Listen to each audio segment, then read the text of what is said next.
تھوڑی عرصے پہلے نا مجھے ایک بھائی ملے. وہ میرے پاس آئے اور اسلام قبول کرنا چاہتے تھے, اور وہ کوئی آپ کہتے ہیں مشرقی علاقے سے تھے, ٹھیک ہے. اور وہاں پر جو ہے وہ شراب خانے میں نا بارٹینڈر تھے. ساری زندگی انہوں نے یہی کام کیا. اور مجھے نہیں پتا کہ اس تک میری ویڈیوز کیسے پہنچی. یوٹیوب پہ کوئی ویڈیو جو ہے اس نے دیکھی, تو اس کے بعد اس نے جتنا بھی میرے اماں پارا کی تفسیر ہے نا اس کو سارا سنا. سبحان اللہ. حالانکہ وہ بڑی پیچیدہ تھی لیکن اس نے اس کو پورا کیا. کانوں میں ہیڈ فون لگائے, ٹھیک ہے, اور وہ جو ہے وہ اپنا کام کر رہا ہے, اور 6 مہینے بعد اسلام کی شہادت لی اپنے آپ میں. اور اس کے ارد گرد کوئی مسلمان نہیں تھا وہاں پہ, بلکہ اس نے مجھے بتایا کہ اس کے کچھ مسلمان دوست تھے وہاں پہ, اور وہ اس بار پہ لگاتار آیا کرتے تھے. تو وہ جو ہے ان سے کچھ سوالات پوچھا کرتا تھا اسلام کے بارے میں.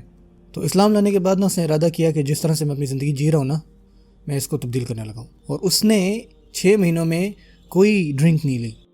اور جب آپ اس کی طرف دیکھیں تو آپ اپنے مائنڈ میں یہ کہیں گے کہ یار یہ تو بڑا ہی گنہگار ہوگا کوئی, لیکن میں گارنٹی دیتا ہوں کہ اس آدمی کا تقویٰ ہم میں سے اکثروں سے زیادہ ہے. جس صورتحال میں وہ ہے اور جس طریقے سے اس نے قابو کیا ہوا ہے نا, اور اس نے فائنلی اس کو چھوڑ دیا, کوئی سیونگز نہیں, سب کچھ ختم, واپس نہیں جا سکتا.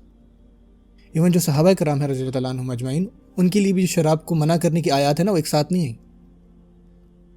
پہلے ان کو کہا گیا کہ جو اس کا نقصان ہے وہ فائدے سے زیادہ ہے, تو پھر ان سے کہا گیا کہ نماز کے دوران جو ہے تم نشے کی حالت میں مت ہوا کرو, اور پھر کچھ عرصے بعد کہا گیا اس کو پوری طرح چھوڑ دو. اللہ تعالیٰ نے ایک ہی دفعہ نہیں کہا کہ شراب کو چھوڑ دو, لیکن وہ آدمی اس نے چھوڑ دی اپنے تئیں جیسے ہی اس کو اسلام کے بارے میں پتہ لگا. سبحان اللہ, یہ ہے تقویٰ. جب آپ ظاہری طور پہ اس کو دیکھیں گے آپ کو نہیں پتہ چلے گا ان باتوں کا, اور ہمیں آئیڈیا ہی نہیں ہے کہ کتنا مشکل کام ہے.